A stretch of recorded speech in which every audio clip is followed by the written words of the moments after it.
GD স্কুলে পরীক্ষা দিতে চাই না, আমরা চাই আমরা কলেজে পরীক্ষা দেবো। আমরা কেন স্কুলে কেন পরীক্ষা দেবো?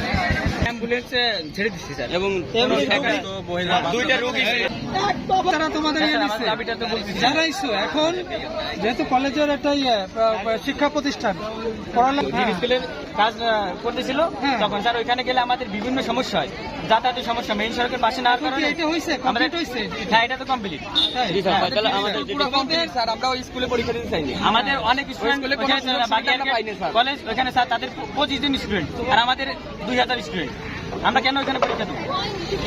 তোমাদের দাবি জানাইছো তাই না? আমাদের হল হলো ছোট ছোট স্যার, আগে হল ওই হলে পরীক্ষা দেওয়া হবে। আচ্ছা, সেটা তোমাদের সমস্যা, তোমরা বলবা।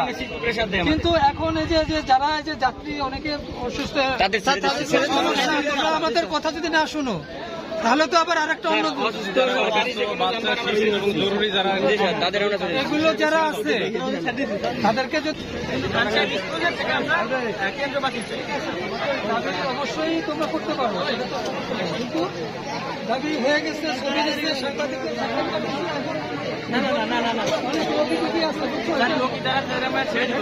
আমাদের কোথায় জরুরি যে কোনো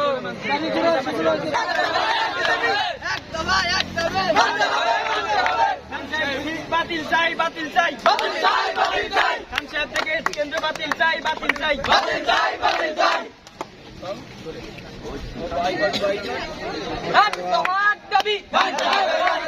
আমাদের দাবি মানতে হবে, একদম এক দাবি। খান সাহেব বয়কট, খান সাহেব বয়কট, আমাদের দাবি মানতে হবে, আমাদের দাবি মানতে হবে, খান সাহেব বয়কট।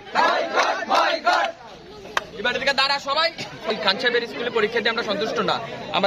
আমাদের কলেজে অনেক শিক্ষিত মানুষ, মানে স্যাররা থাকা সত্ত্বেও আমরা খান সাহেবের পরীক্ষা দেবো না। আমাদের ফল জিটি স্কুলে চাই। কি সুযোগ সুবিধা চাও তোমরা? সুযোগ সুবিধা চাই, ওই জায়গা বেসরকারি একটা প্রতিষ্ঠান, আর আমরা কোনো সুযোগ সুবিধা পাই নাই। স্যাররা অত শিক্ষিত না, আমাদের কলেজের সমস্ত বিসিএস ক্যাডার স্যাররা আছে, সেহেতু আমরা ওই জায়গা পরীক্ষা দেবো না। আমরা পরীক্ষার হল আমরা জিটি স্কুলে চাই, যেহেতু আমরা ওই জায়গা পরীক্ষা দেবো না, হল আমরা বয়কট চাই। আন্দোলন করতেছি আমরা খান সাহেব আমাদের সিট বয়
একটা দাবি ছিল যাতে তাদের এইচএসসি পরীক্ষার কেন্দ্রটা পরিবর্তন করা হয়। তো পরীক্ষা যেহেতু আলটিমেটলি 8 তারিখে শুরু হবে, আগের মাসে, এখন পরীক্ষা চেঞ্জ করা একটু দূর ব্যাপার কেন্দ্র। তো আলটিমেটলি এখানে প্রিন্সিপাল স্যার এসেছিলেন, আমাদের সাহেব আছেন। তো আমরা